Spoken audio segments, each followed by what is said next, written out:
Thomas Tuchel has released his England squad for the World Cup 2026, which is only a month away-ish now, less than that even. And there are a lot of defining decisions made in this squad. A lot of them were not expected. I certainly did not have a few of these guys not going to the World Cup. My video predicting the England squad or what my England squad would look like is up on this channel. If you haven't seen it, please go do. But yeah, man, I mean, it is a bold call to leave out Phil Foden and Cole Palmer. Those are the biggest decisions, and I will get to that in a moment. But I want to just kind of talk through the squad a little bit because I think there are a lot of decisions that he's getting criticism for that don't deserve criticism, because I think he's gotten them right. And then there's a couple of decisions that I don't think he's getting any criticism for that I think he's missed wildly. So what I will say to preface is that you do have to understand when you're building a squad for the World Cup, the key words there are building a squad. You're not just taking the 26 best players. You have to understand that not every guy on this roster is going to play. And there have been decisions based on that fact that you can't play all 26 guys in every game. Most guys are only going to pick up minutes in that third group stage game where they've already guaranteed to go through. So, that being said, we'll start with the goalkeepers where I think he's gone on and gotten it bang on. He's taken Jordan Pickford, James Trafford, and Dean Henderson. There was no doubt about it. I thought those were the three strongest keepers that he could take, and that's what he's done. We all know that James Trafford is probably the England's future number one. That job currently still belongs to Jordan Pickford, who shows up tournament in, tournament out. And there was never really any doubt that he would be the one going. Now, then we get to the defenders, and I'm completely dumbfounded at some of the decisions made here. So he's gone Mark Gahey and Ezri Konsa, who we knew were going to be there. Those are probably going to be the two starting center halves. The problem is the guys he's got on the bench, because he's gone Dan Burn, John Stones, who has played 8 games in the Premier League this season. 8. Not started 8 games, played in 8 games. Played in 8 games, and he's going to the World Cup. And then he's gone Jarell Quansah.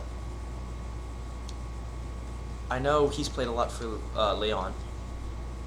There is absolutely no way that Jarell Quansah plays significant minutes at this tournament. And if that statement is true, if he is not going to play, why would you not bring a guy like Harry Maguire, who has true leadership skills, who's played a great season at Manchester United this year, a very unexpected season from Harry Maguire. He did not see him playing as many minutes as he did, but he played really well, so I would have rewarded him for that. But also, the things that he brings in terms of leadership, he's been at major tournaments before.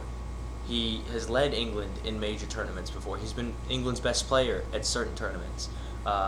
You think back to Euro 2021, he was phenomenal during that tournament. Go back World Cup 2018 even, he was really good in that tournament. There is no reason that Harry Maguire should not be on that play, especially over when Jarell Quansah is the one going.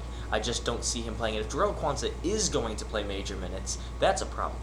Because I objectively do not think that he is really good. Like, he's fine. He's a solid player. I don't think he's better than Levi Colwill. I don't think he's better than Harry Maguire.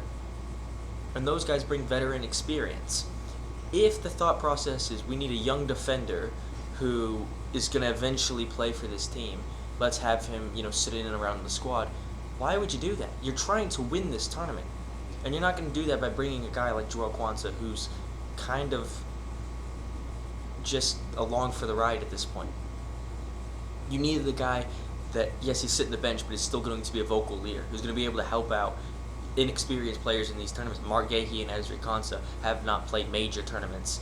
Gahey's played one. Ezri Konsa's not really played in a major tournament for England yet.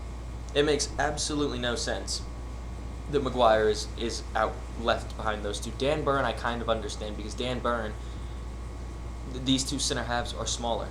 In a game where you are getting dominated in the air, it would make sense to bring on a guy like Dan Burn. Say, you get late, we we're finding corner. We just can't finish chances. Again, bringing on Dan Burn to be a set piece threat. It makes sense to have him in a different personnel. I don't understand even if you really were set on bringing Jarrell Kwanzaa, I don't understand how Maguire loses out to John Stones, who again has played 8 games of football this season in the Premier League. That's just insane to me. I mean, he can't seem to stay fit. He isn't playing well when he has played. He's been objectively poor by his standard. I just don't get it. I really don't see how on earth Harry Maguire is not gone when he's been such a key piece to England's success in these major tournaments. Then we get into the outside backs. We'll go left back first. He's got Nico O'Reilly, which was obviously the correct choice to play and start, but he's taken Jed Spence over Lewis Hall, which is another one I just don't understand.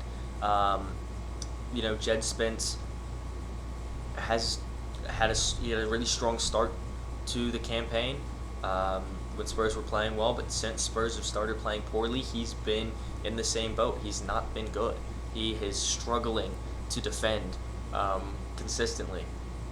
Spurs have not had a good defense this year, and he's been a key part of that defense. I objectively do not think he's better than Lewis Hall, who's had a very strong season at Newcastle.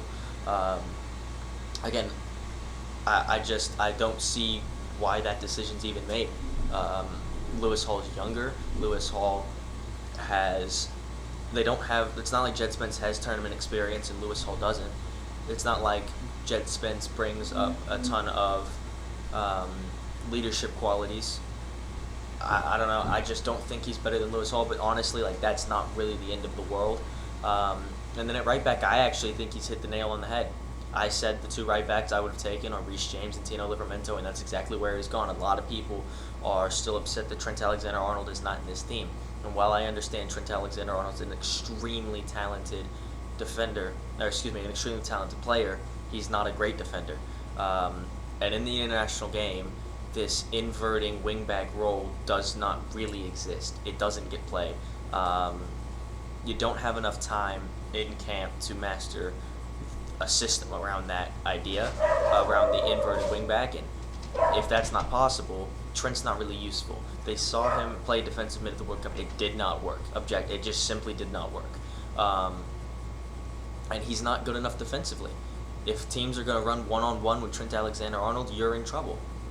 As an England defense, you are in trouble if he is playing out wide, and Ezri Konsa has to consistently come over to cover because Trent is getting beat, and we know he will.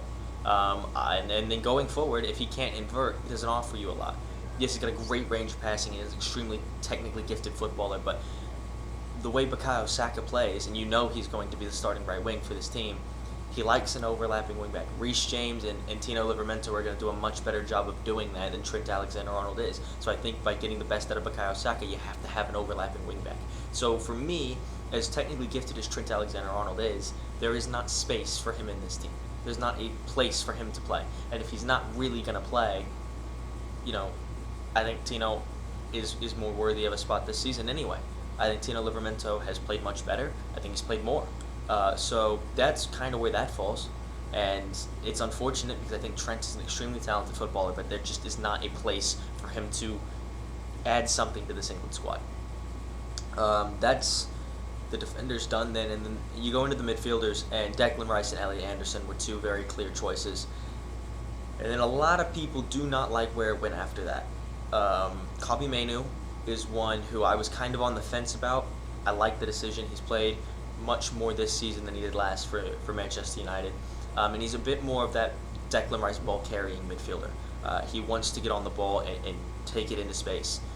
He's not going to anchor your midfield, but you don't need him to if he's playing the Declan Rice role. And then, of course, the one that a lot of people are not happy about is seeing Jordan Henderson back in this England squad over a guy like Adam Wharton. Let me be very, very clear. Adam Wharton is a phenomenal footballer. He is extremely, extremely talented. I think he's a great player. I think he's had a great season. I think he is better than both Kobbie Mainoo and Jordan Henderson. I am not mad that Adam Wharton is not on the plane because of those 2. And you have to hear me out, because it's kind of the same thing that I was just speaking about with Harry Maguire. If this player is not really going to play, this fourth choice midfielder, if he's not really going to play, what does Adam Wharton bring to you by sitting on the bench? Very, very little. I like him a lot. He brings very little on the bench. Bringing Jordan Henderson, if this player is already, again, he's the fourth choice midfielder. He's not going to play a lot of minutes, if any at all. Jordan Henderson offers a ridiculous amount as an unused substitute. Jordan Henderson is essentially an extra coach on that bench. A true leader who knows how to win, brings a winning mentality, can lead these younger players. I think it's a genius decision to bring Jordan Henderson, because he's not going to play. The expectation is not for Jordan Henderson to come into this team, play 90 minutes next to Declan Rice, and see what happens. No, he's not going to play. He is there to be a leader, and again, we're building a squad. We're not just taking the best players, we're building a squad. He might play that third game in the group stage. Other than that, you're not going to see Jordan Henderson touch the field. But what he brings in the changing room is going to be vital to any success this England team is going to have. That's why I also would have brought Harry Maguire. It's the same thing, that leadership that is not available with other guys. Bringing Adam Wharton, you wouldn't have had somebody that can bring the boys together, build camaraderie, and truly just lead this team. That's what Jordan Henderson brings you. He's affecting the team off the pitch. Bringing Adam Wharton, as much as I love him, if he's not playing, you're probably going to bring a guy who's not happy he's not playing. Jordan Henderson does not have an expectation to play in this tournament, I promise you. But he's going to embrace that role as a leader, and I think that is a huge thing to have in a changing room. And I think it's a good decision to have Jordan Henderson on this plane. I'm assuming he doesn't play. If Thomas Tuchel goes out and plays him 90 minutes, then we have a real problem.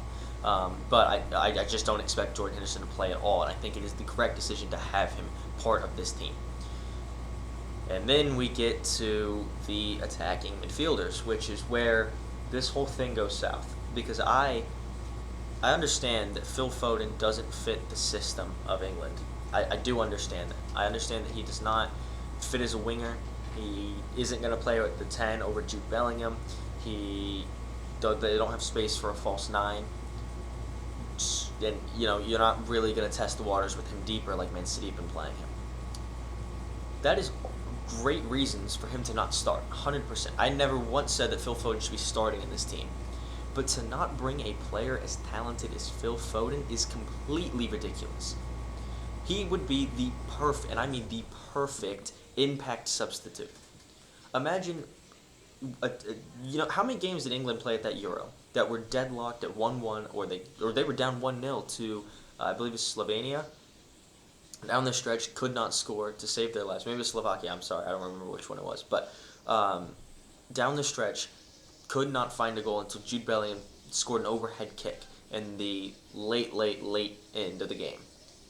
That's a moment of individual brilliance. When they were down 1-0 to Switzerland, they had nothing going for them. It's a Bukayo Saka long shot that finds the back of the net to equalize the game. They end up going to win on penalties. Individual brilliance. The moment that leveled them with Spain before they went on to lose in the final was a Cole Palmer long shot. It was individual brilliance. Those are the moments that score big games, that provide in big games when you need it most. If you look at the history, think about all of the teams that have had a lot of success in big tournaments. How many times did Kylian Mbappe do something incredible for France for them to succeed? Think about Messi in the 2022 World Cup run. How many moments did he provide? Individual brilliance is a huge part of these tournaments. So to not bring a guy who is jam-packed of individual brilliance as Phil Foden, as Cole Palmer, I simply don't understand it. In these games that are super tight, you bring him on, even if it's 20, 25 minutes. Phil Foden would have provided something, because guess what? When he comes off the bench, the system doesn't really matter. It's just about, can we get him involved in the game? And if we can, what can he do? And the brilliance of those two players, the moments that they can produce, I cannot believe they're not going to the World Cup. It absolutely blows my mind. Especially when it's not like these decisions have been made because Tuchel's gone with guys that have earned it this season. He's not picked Jared Bowen, who is the most contributing goals and assists of any English player in the Premier League. He's not gone with Morgan Gibbs-White, who has had a brilliant season. He's gone with Noni Madueke, who I like and I think offers a different profile. Is also a true right winger, but he is very direct, and that's probably why he's on the plane. He's gone with Anthony Gordon, who I do not think is better than either of the other two by a landslide. Like he's not even close to being the other as good as the other two. Again, he's a more direct winger. Okay, you've taken Marcus Rashford. I think Marcus Rashford's brilliant. I think he's probably the one that will start on that left hand side. I don't think he's more effective than either. He's probably Morgan Rogers. I think Morgan Rogers is great. I said that's who I would start on the left hand side. It'll probably be Rashford. I would start Morgan Rogers out there. But here's the thing: you look at the bench now, and say you are deadlocked 1-1 in the quarterfinals, and you go to your bench, and to bring off one of Bukayo Saka, Marcus Rashford, Harry Kane, or Jude Bellingham, you have to go to the likes of Anthony Gordon, Ivan Toney, Ollie Watkins, and Noni Madueke. I just don't see the game changers. How can you justify bringing off one of especially those three, Bellingham, Saka, or Kane? How do you justify bringing one of those guys off for the options you have on the bench? I understand Ollie Watkins scored the goal that led them to beat the Netherlands in overtime, or extra time, excuse me. But guess what? That goal was provided by Cole Palmer. I objectively think he would have been way better off going to Phil Foden in one of those positions, wherever it was, going to Cole Palmer. And even Cole Palmer's a brilliant penalty taker, which is, I assume, why Ivan Toney's on the plane, because he's also a brilliant penalty taker. Why would you not want somebody who is that lethal from the spot when you've gone to penalties in so many situations to see in the last few tournaments? At least take Cole Palmer for that aspect of the game. I don't understand the decision to leave him off. I don't understand the decision to leave Phil Foden off. Even I think Arabi Eze has been brilliant this season for Arsenal, except for that middle portion. But the back end, I think he started quite well as well. As much as I love him, I'm obviously a big Arsenal fan. Had they left Eze off for Phil Foden, probably would have put my hands up and said that's really unfortunate, but I understand it. I do. I just don't. I don't think they'll have the punch off the bench that they need. And Foden and Palmer would have absolutely provided that. Especially when neither of them really I don't think either of them would have been a problem coming off the bench. You know, if you looked at what happened with Giovanni Reina and the U.S. men's national team at the World Cup in 22, there was a problem. Like, Reina wasn't supposed to play a lot. He did not like that attitude issue. I don't think you would have had that issue with either Palmer. Palmer, obviously, you wouldn't have at the last. It didn't happen at the last major tournament they played in. Foden's come off the bench all season for City.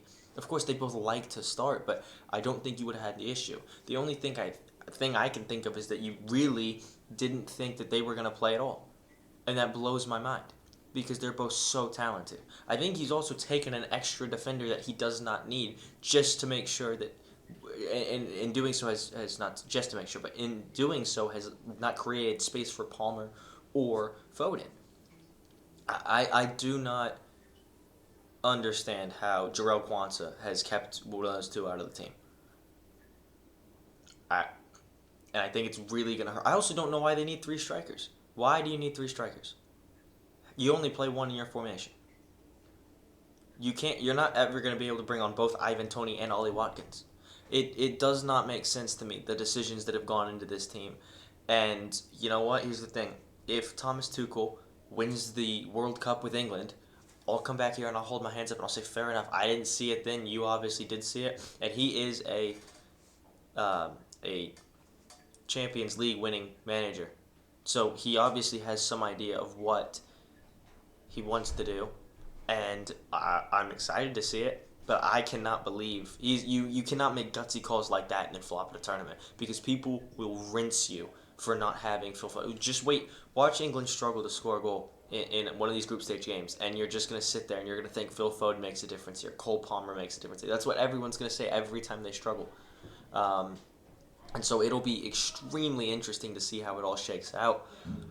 I have to imagine that they're still gonna do well. They seem to do well in every tournament.